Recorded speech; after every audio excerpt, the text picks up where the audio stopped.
भाग्य बदल सकता है। तो माँ ने कहा ये चरण की रेखाएं कैसे बदले? महादेव ने कहा माँ मेरे मस्तक की रेखाएं दिव्य हैं और आपके लाला के चरण की रेखाएं गड़बड़ है। तो माँ यदि मेरी रेखाओं से आपके लाला के चरण की रेखाएं मिल जाएं तो चरणों की रेखाएं सुधर जाएंगी। बोलिए जय सिया राम। जय श्री राम। माँ ने कहा तो जल्दी करिए। श्री ठाकुर जी ने, महादेव ने तुरंत लाला को गोद में लिया, चरण उठाया और उठा करके चरण को दबाया और धीरे से चरण ऊपर उठा के मस्तक में ले जाके लगाया है। अरे प्रसन्न हो गए भगवान, मन में विचार करने लगे वाह वाह वाह, चरण छूने के लिए कितना सत्य बोलते हो। मेरा तो कोई निश्चय ही नहीं था 14 वर्ष वन में जाने का, लेकिन अच्छा किया आपने असत्य बोल दिया। अब आपकी वाणी सत्य हो जाएगी, आपकी वाणी सत्य हो जाएगी। महादेव मस्तक में रगड़ रहे थे चरण।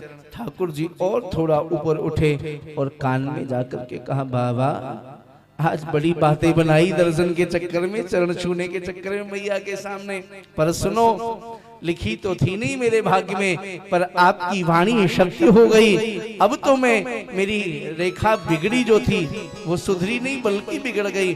अब मैं 14 वर्ष के लिए वन में तो जाऊंगा, पर सुनो बाबा मेरे साथ अब आपको भी 14 वर्ष के लिए वन में जाना पड़ेगा। मैं तो जाऊंगा पर आपको भी मेरे साथ वन में जाना पड़ेगा।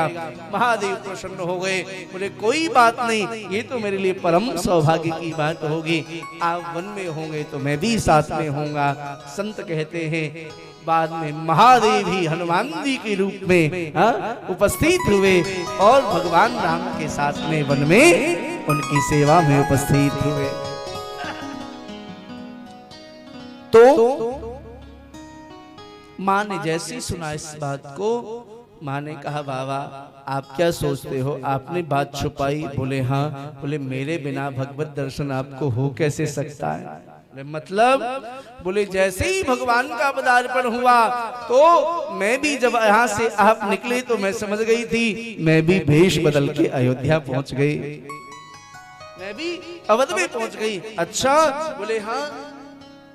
और सुनो बाबा आप नित्य आते और लौट जाते द्वारपालों, जब आपको लौटा देते तो मैं सोचती बाबा को भी दर्शन हो जाए। और जब लाला रोए तो कहा मैया ने देखो कोई ऐसा ओझा मिल जाए तो लेकर के आओ, ऐसा कोई ज्योतिषी मिल जाए।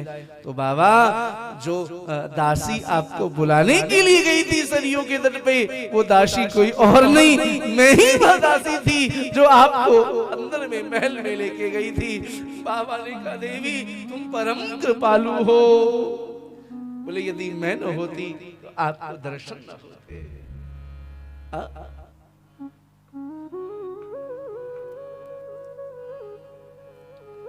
श्रद्धा विश्वास रूपिणो।